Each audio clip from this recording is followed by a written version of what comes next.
Okay, so I run an international rec-to-rec business, and I've been doing that for a few years now. And today I'm going to apply Tim Ferriss's 4-hour work week to agency recruitment. Now, we're all really, really busy. I know you're all busy and you don't have enough time. And I'm the same. I've got 2 kids under 2. I've got a demanding wife. I've got a beagle that goes through all the bins at home. I'm getting called to come back to the house all the time, and I'm under pressure, flat out. My business is more of a desk than a business, so I'm running between 30 and 50 interviews all over the world, between Dublin, London, and the international marketplace. So there's a tremendous amount of coordination and administration that happens in my business. Except I'm not really that busy with my work because I've spent 3 years working on my business instead of in my business. And I'm going to go through how I did that in a little bit. But it was from reading the 4-hour work week, and there's a specific bit in it on how to automate your business. Now, times have moved on since he published this book 10 years ago, but it's how to hire and manage virtual assistants that I'm going to speak about today. And the key is to delegate all that administration that you shouldn't be doing so you can focus on the high-level touch points, the consultating to candidates and clients that really makes you money. Now here's my team. Andrea's been with me 2 years. Irina's been with me 8 months, and Giselle's been with me about a year. The 2 ladies are from Eastern Europe, and Giselle's from the Philippines. And you get more bang for your buck on people who are from a different marketplace. But it isn't like a foregone thing. You don't just hire somebody. There's a whole process to go in here. So the first thing that you want to do if you want to get this right, record your weekly activities. So know what it is you do. So that means process mapping everything. And we do lots of things from diary management, Canva images, mailers, delivering resumes, scheduling interviews, all of that.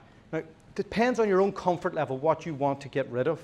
But for me, if it's not speaking to candidates or clients, I don't want to do it. So the first thing I would say is draw up a job description. You all know how to do that. It's really simple. Make the job, include all the tasks that you could potentially want to do, but don't expect to find somebody that can do it all straight away. And start with some small tasks. You know, get some detailed job descriptions or detailed instructions for them. So it could be just formatting resumes, and you want to really itemize the specifics of it because you can't keep it too simple at the start. Okay, so decide on the profile of the person you want. As I mentioned, you can get better value for your money in Eastern Europe for high-level assistance. For the repetitive tasks that will probably be replaced by automation in the coming years, then we're looking at the Philippines. Where do you find it? I would use Upwork. There's a few other sites, but Upwork does a great job of suggesting who they are, and it has like an Amazon rating system on all the people on there.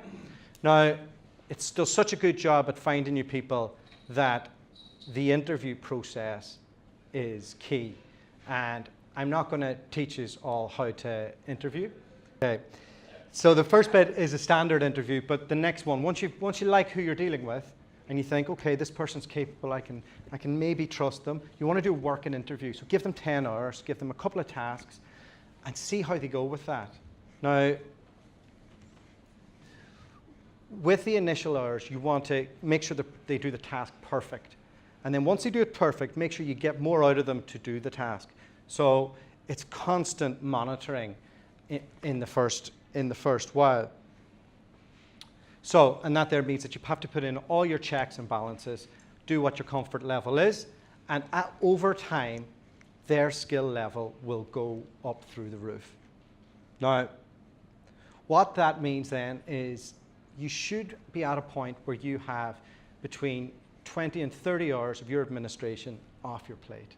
So you can focus in on all the stuff that makes you money, like speaking to candidates and clients and creating content. And for me, the main piece that I do now is I have a recruitment podcast where I interview interesting people like Alex and Louise, and I'm keen to get other people here who are in the industry to come on and speak to me about it. But the next piece then will be automation, and I'm not across this, but if you have the virtual assistant solution and you use automation tools, we can all 10x our business. So that's it. That's how to find a virtual assistant, get one, and build their skill level up so you're outsourcing 90% of your work. If you have any questions, come to me afterwards and I'm happy to talk through it.